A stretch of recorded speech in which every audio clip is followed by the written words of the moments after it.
Hello বন্ধুরা, আজকে তোমাদের আমি একটা ডিম ভাপা রেসিপি তৈরি করে দেখাচ্ছি। এই রেসিপিটি এত সুস্বাদু হয় খেতে, তোমরা যারা যারা এইভাবে খাওনি তারা দেখে নিতে পারো যে আমি কিভাবে এই ডিম ভাপাটি তৈরি করেছি।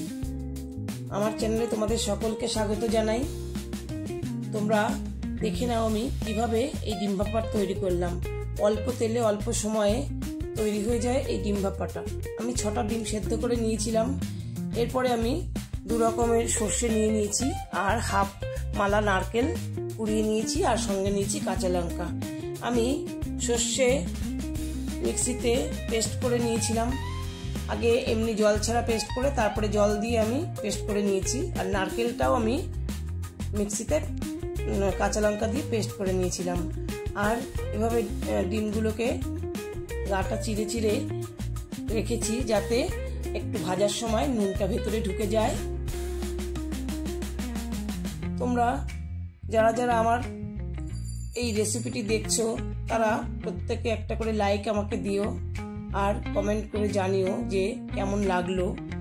আর যদি চ্যানেলে কেউ নতুন হয়ে থাকো তাহলে সাবস্ক্রাইব করতে ভুলো না। আমি একটা বড় বাটি নিয়ে তার মধ্যে আমি সর্ষে বাটা, নারকেল আর কাঁচা লঙ্কা বাটা আর এটা নিলাম টক দই। টক দইটা দেওয়ার জন্য স্বাদটা অসম্ভব ভালো আসবে আর তার সঙ্গে উপকার তো বটেই।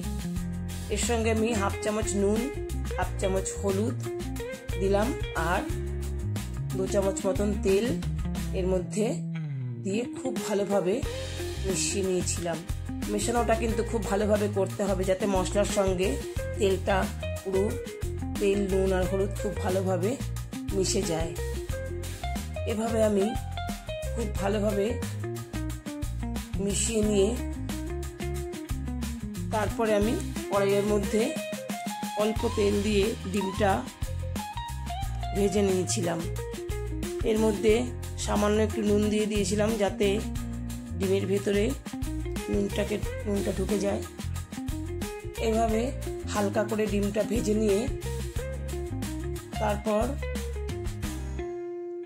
এই ডিমগুলোকে আমি তুলে আর যে টিফিন বক্সের মধ্যে আমি ভাপাবো সেখানে তেল বুলিয়ে নিয়ে এই মশলার পেস্টটাকে আমি এই টিফিন বক্সের মধ্যে ঢেলে দিয়েছিলাম।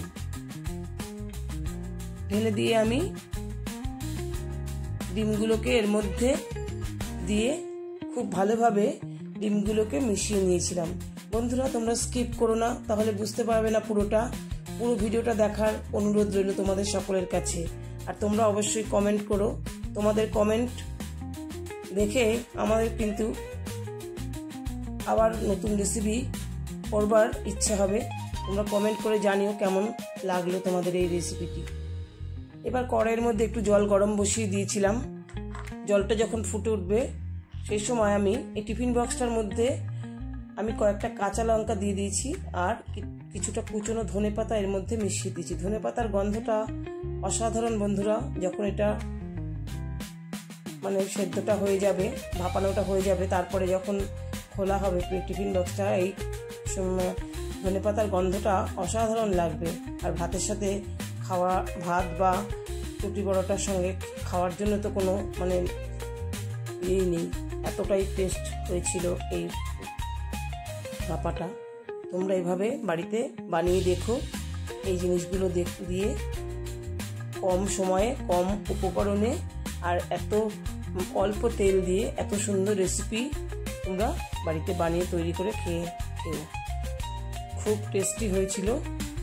এতক্ষণ সকলে আমার এই ভিডিওটি তোমরা দেখার জন্য তোমাদের অসংখ্য ধন্যবাদ জানাই।